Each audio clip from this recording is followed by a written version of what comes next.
I've got kids, and I noticed this very early when my son was 6, 7 years old. You give him like a Snickers bar, and I saw the sugar high. And he'd just be running around the house going 1,000 miles an hour, and I'm chasing him, and he's breaking stuff and breaking glasses, breaking vases, and so there was no more Snickers. And then after about an hour of that, he would have a crash. And he would be in a bad mood, and he'd be feisty when he was 6 or 7 years old, and he'd be crying. And I'm like, we got to get sugar out of the house. This morning, Dallas Cowboys, Jerry Jones, were on a sugar high, and it always ends with a crash.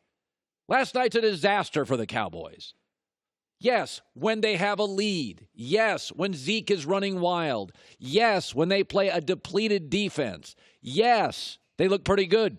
Dak fools you. Rushed for over 170 yards. Averaged over 6 yards a rush. Had the ball for 33 minutes. Yes, Dak can look really good when he's got the formula. Never forget, Tim Tebow won 6 straight. Great defense, great running game, great kicker, score in the teens. There are formulas. Average quarterbacks who you don't want to pay a lot need a formula to win. Dak needs Zeke to run wild.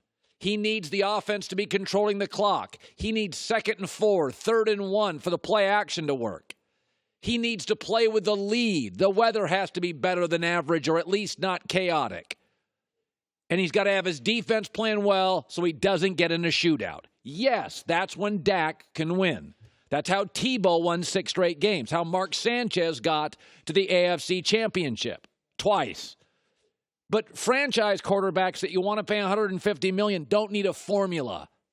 They just need the ball and a little help. Okay, because you're going to get in shootouts in this league. If you got Dak for the next 5 years, Steelers, Patriots, Rams, Chiefs, Chargers, you're watching those teams this year. The rules are all going offense. All of them. And I love Dallas's front seven defensively. I love their players.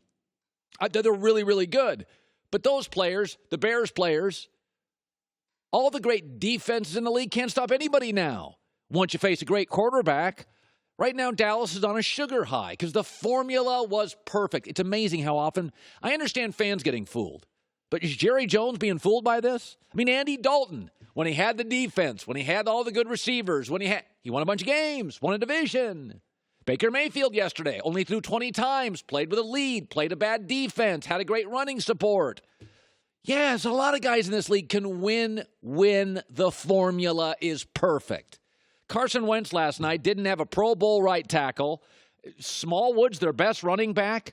Jordan Matthews is a go-to receiver. He just got cut by the Patriots, and their defensive secondary is a nightmare, so he's playing from behind the whole game, and the Cowboys linebackers are much better athletes than the running backs behind them.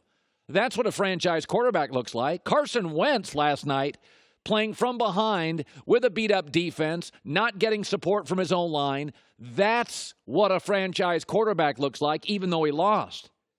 But I saw this with Oklahoma City. Westbrook wins the MVP. Sugar high, sign him to a long-term deal. Then you're left with Westbrook.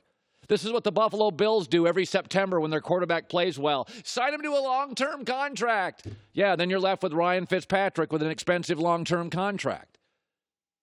The sugar high is always followed by a crash. It's always followed by a crash. And the gap last night between Wentz and Dak is huge. Give Dak playing from behind. Give Dak Smallwood. Give Dak Jordan Matthews. Give Dak a secondary like Phillies.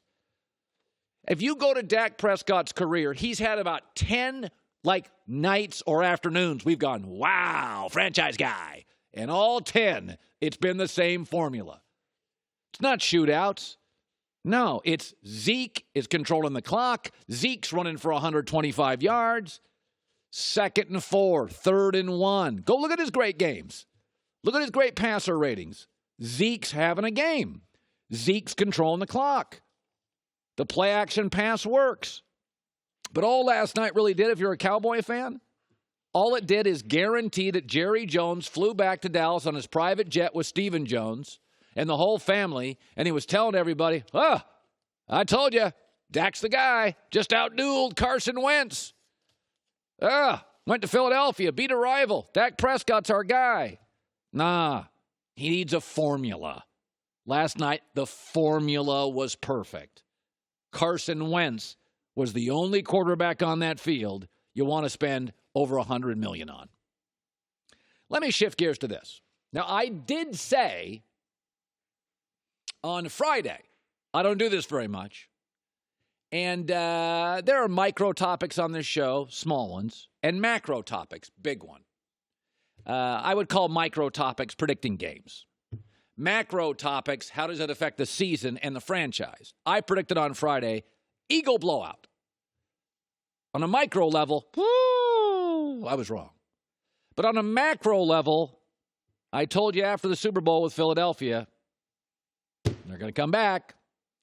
And I see this time and time again. I call it the lottery winner syndrome in sports. When people who are not used to wealth, not used to celebrity, not used to having an unending stream of parades and cash, get it? They don't know what to do with it. Jacksonville, Atlanta Falcons, Carolina Panthers, Philadelphia Eagles, they're not used to getting to Super Bowls. They're not used to getting to Super Bowls, and they're not used to winning Super Bowls. And once they win Super Bowls, they're flexing. They're flexing on social media. They're writing books. They're getting endorsements. They're getting shoe deals. And Philadelphia off a bye. That was it. You saw it last night. And since you're not used to winning Philadelphia, this is how it works. You're now 21st in the NFL in points with Carson Wentz. Here's how it works.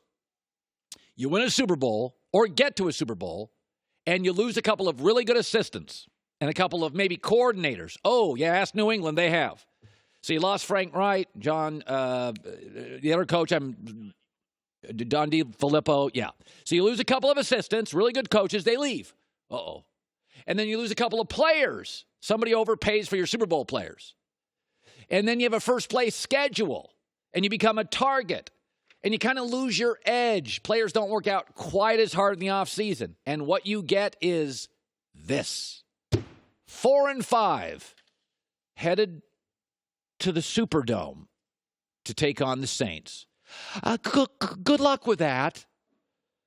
When cities and franchises that aren't used to winning big suddenly win big, it's the lottery syndrome. Oh, crap.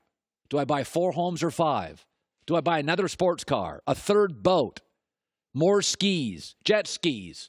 And then you wake up one morning and you're like, ooh, I blew it. New England, Pittsburgh, Green Bay, they're used to winning. Andy Reid wins every year. Drew Brees. You just don't see the roller coasters with those teams and those players. I mean, Aaron Rodgers, he's been winning. You know, he was winning on the bench with Favre, and he's winning now. Aaron Rodgers doesn't give you this, and Brady doesn't give you this, and Andy Reid doesn't give you this because they're used to winning. Somebody told me this years ago. It may have been Trent Dilfer had a line. He said, everybody in athletics treats losing the same. They get pissed and they work twice as hard. But everybody does not act the same after winning. Winning's different. Winning gives you attention. Winning gives you money. Winning gives you endorsements. Everybody wants a selfie. Everybody wants an autograph. And some people can't handle it. And when you haven't won and you suddenly are the talk of the town, oh my, you're buying a third boat, a 16th pair of shoes, another suit, and you don't wear the ones you have. Last night, I thought I was wrong on a micro level. I thought Philly off a bye. Here we go. Nah, here we go. Jacksonville gave themselves a nickname, Saxonville. They were good for an hour. New England doesn't have a nickname. Pittsburgh, they're just the Steelers. They're not the Saxonville Steelers. They're just the Steelers, and they're just the Patriots, and he's just Andy Reid, and he's not storming Drew Brees. It's just Drew Brees, and that's how winners do it. They're used to winning. They don't need jet skis to make them happy. Hi, everybody. Thanks for watching. Subscribe here to get the latest from the show. Also, be sure to check out more of the best clips from The Herd or go watch a few segments from other shows on FS1.